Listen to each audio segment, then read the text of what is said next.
주님 예수님을 나 생각해요.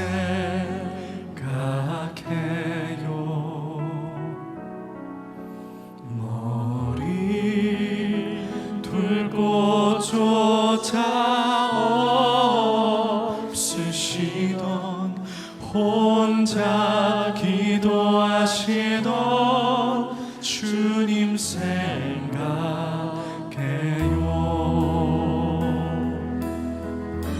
주님만 섬기며 따르기로 한 나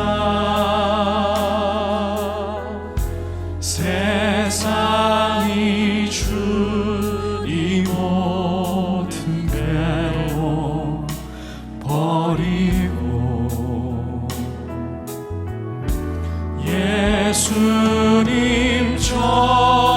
예수님처럼 기도하기를 원해요.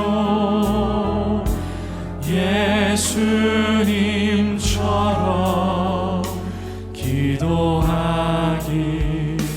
원해요. 마음이 어둡고 괴로울 때 주님 예수님을 나 생각해요.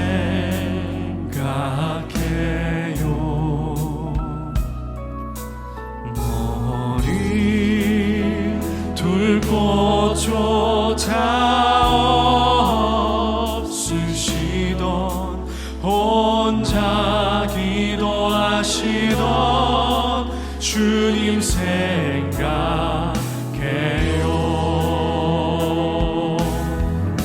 주님만 섬기며 이 시간 주님 앞에 우리가 순종하기 어려운 문제를 가지고 나와서 하나님 아버지 앞에 우리가 기도하며 서기를 원합니다.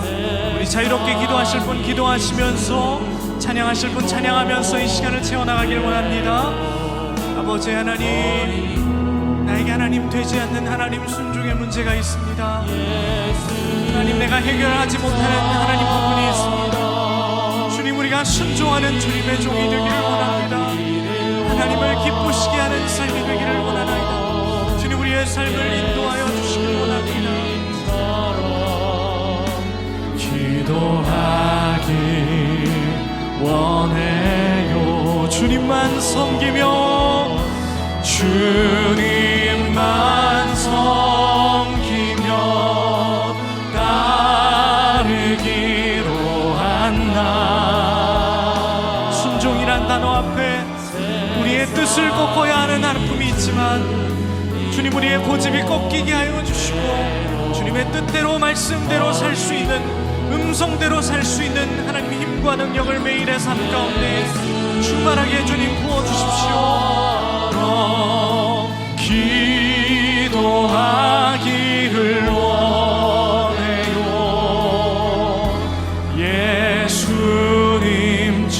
예수님처럼 기도하기 원해요. 마지막으로 주님만 섬기며 하나님의 침묵. 나사로가 병들었다 함을 들으시고 그 계시던 곳에 이틀을 더 유하시고.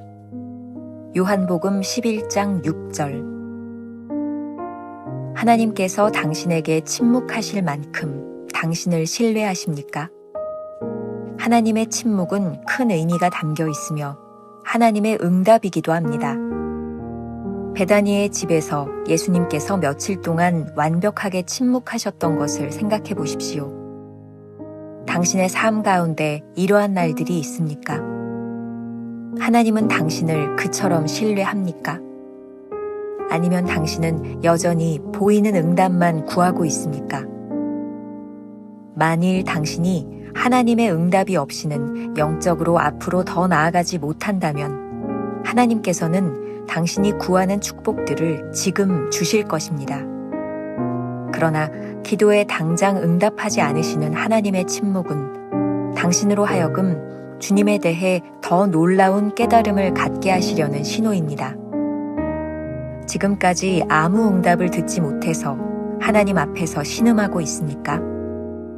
그러나 그 완벽한 침묵 속에서, 절망이 아닌 기쁨 속에서 당신은 하나님께서 가장 친밀한 방법으로 당신을 신뢰하심을 발견할 것입니다.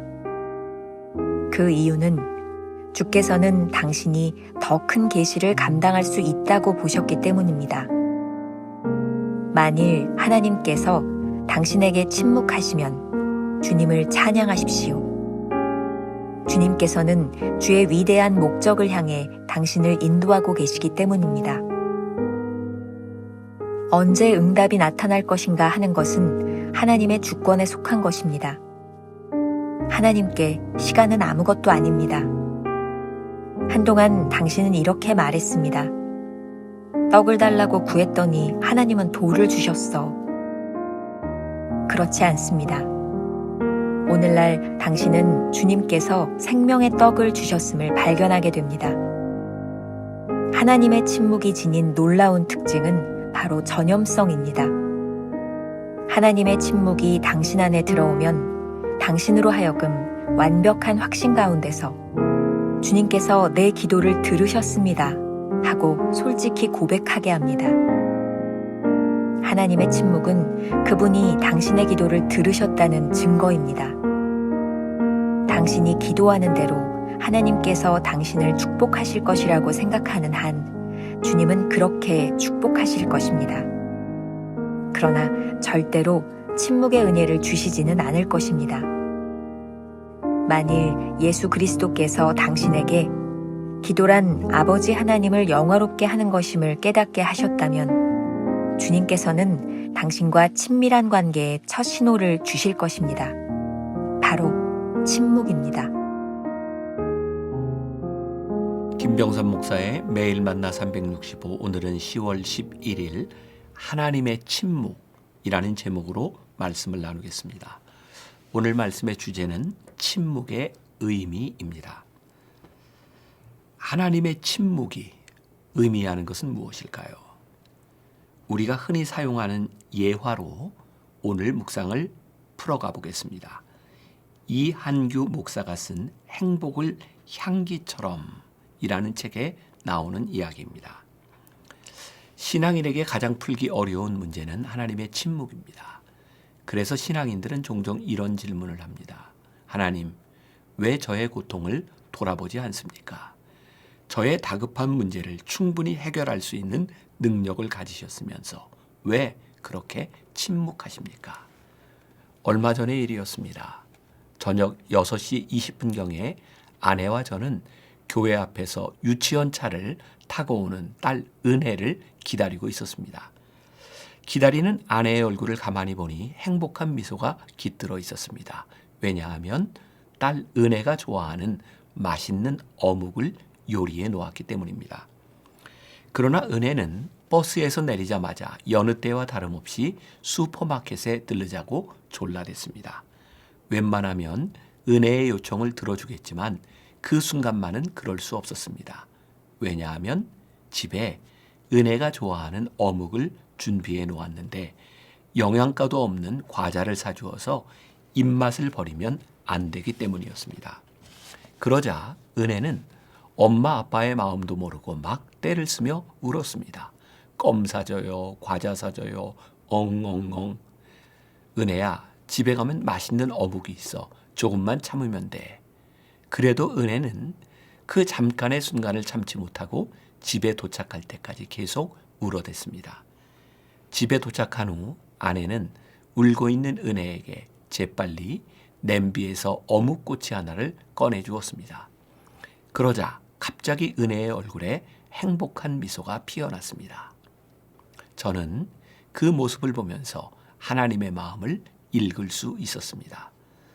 사람들은 영양가 없는 껌과 과자를 원하지만 하나님은 그 사람들의 종합적인 영양을 고려하여 잠시 침묵으로 대응하실 때가 많습니다. 그러므로 하나님의 침묵 속에는 오히려 하나님의 위대한 음성이 들어 있습니다. 이 이야기를 잘 적용해 보겠습니다. 요한복음 11장은 예수님께서 죽은 나사로를 살려주신 이야기의 일부분입니다. 오늘 본문은 예수님께서 나사로가 병들었다는 이야기를 들으셨음에도 계시던 곳에 이틀을 더 머무르셨다는 기록의 말씀입니다. 마리아와 마르다는 자신의 오라비가 죽은 후 나흘 동안이나 죽음의 비통함을 경험했습니다. 하지만 이러한 고통의 시간에 주님은 침묵하고 계셨습니다. 사실 챔버스가 맹장 수술 후에 사경을 헤매고 있을 때 그의 아내 비디는 요한복음 11장 4절에 이 병은 죽을 병이 아니다 라는 말씀을 붙들고 확신에 차서 기도했다고 되어 있습니다. 오스왈드 챔버스의 순종에 나온 이야기죠. 하지만 챔버스는 죽었고 하나님의 침묵으로 인해 비디는 혼돈의 시간을 견뎌야 했습니다. 비디가 깨닫게 된 것은 하나님께서는 그녀가 원하는 응답이 아니라 챔버스의 죽음을 통해 하나님의 뜻대로 하나님의 영광을 나타내셨다는 것입니다. 바로 그 응답의 결과가 우리가 매일 묵상하고 있는 주님은 나의 최고봉이 아니겠습니까? 하나님의 침묵은 우리가 기도의 응답을 받지 못하는 시간입니다. 하지만 이 침묵의 시간은 우리가 원했던 기도의 응답보다 훨씬 더 유익합니다. 이 시간을 통해 우리는 하나님께 훨씬 더 가까이 나아가는 경험을 합니다. 우리가 이미 많은 묵상글을 통해 배웠듯이 기도는 우리가 원하는 것을 얻어내는 도구가 아니라 하나님께 더 가까이 나아가기 위한 수단입니다. 어떤 사람들은 기도할 때마다 하나님께서 응답해 주셨다고 자랑을 합니다. 그리고 자신이 응답받은 사례들을 쭉 나열하기도 합니다. 그런가 하면 어떤 사람들은 기도를 통해 하나님을 알아간다고 고백합니다. 그리고 그러한 시간들 가운데 하나님의 침묵을 경험한다고 말하기도 합니다. 제럴드 시처가 쓴 하나님의 침묵이라는 글에 이런 글이 있습니다. 우리 기도에 대한 하나님의 가장 좋은 응답은 하나님이 우리를 위해서 하시는 일이 아니라 하나님이 우리 안에서 하시는 일이다. 하나님은 우리가 원하는 대로 세상을 바꾸고 싶어 하시는 것이 아니라 하나님이 원하시는 대로 우리를 바꾸고 싶어 하신다. 번역가이며 작가인 유진 피터스는 이렇게 말한다. 기도는 행하거나 취하기 위한 도구가 아니라 존재하고 변하기 위한 도구다. 챔버스는 오늘 묵상에서 아주 도전적인 질문을 던지고 있습니다. 하나님께서 당신에게 침묵하실 만큼 당신을 신뢰하십니까? 하나님의 침묵은 큰 의미가 담겨 있으며 하나님의 응답이기도 합니다. 오늘 묵상 본문은 우리 주님의 침묵입니다. 마리아와 마르다가 주님께 요청했지만 그 요청에 대하여 주님은 아무런 행동도 하지 않으셨습니다. 챔버스는 이러한 주님의 행동이 마리아와 마르다를 신뢰했기 때문이라고 말합니다. 주님은 지금 보이는 응답을 주시지 않았지만 여전히 하나님의 일을 이루어가고 계셨습니다. 눈에 보이는 응답이 없어도 여전히 주님의 일하심을 믿는 사람에게 주님의 침묵은 기도하는 자에 대한 신뢰의 표징입니다. 챔버스의 글입니다. 만일 하나님께서 당신에게 침묵하시면 주님을 찬양하십시오. 주님께서는 주의 위대한 목적을 향해 당신을 인도하고 계시기 때문입니다. 언제 응답이 나타날 것인가 하는 것은 주님의 주권에 속한 것입니다. 주님의 주권을 인정하게 되는 순간 응답의 방법과 시기는 그렇게 중요하지 않습니다. 우리는 단지 하나님이 행하시는 놀라운 일을 고백하게 될 것입니다. 하나님의 침묵을 우리가 받아들이는 순간 우리에게는 확신이 찾아옵니다. 침묵이 곧 우리의 기도를 들으셨다는 증거이기 때문입니다. 이러한 생각을 가지게 되는 순간 우리는 놀라운 축복 속으로 들어갑니다.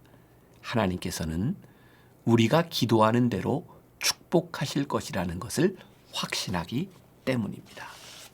침묵 그 자체가 은혜가 아니라 침묵을 통해 하나님과 우리 사이가 얼마나 친밀한 것인지를 깨닫게 하는 은혜를 주신다는 말입니다. 중요한 것은 하나님의 침묵을 통해 우리의 기도가 하나님을 영화롭게 할 것을 깨닫게 되었다는 사실입니다. 우리가 기억해야 될 한 줄 노트. 하나님께서 당신에게 침묵하실 때 그분을 찬양하십시오. 하나님께서 그분의 위대한 목적을 향해 당신을 인도하고 계시기 때문입니다. 오늘 하루 이런 질문을 가지고 살아봅시다. 지금 당신의 어떤 기도에 대하여 하나님께서 침묵하고 계신가요? 침묵 속에서 당신은 하나님을 신뢰하시나요? 아니면 조바심을 내고 있나요? 기도하겠습니다. 하나님의 침묵으로 인하여 우리의 기도에 응답이 없을 때 우리는 많은 초조함을 느낍니다.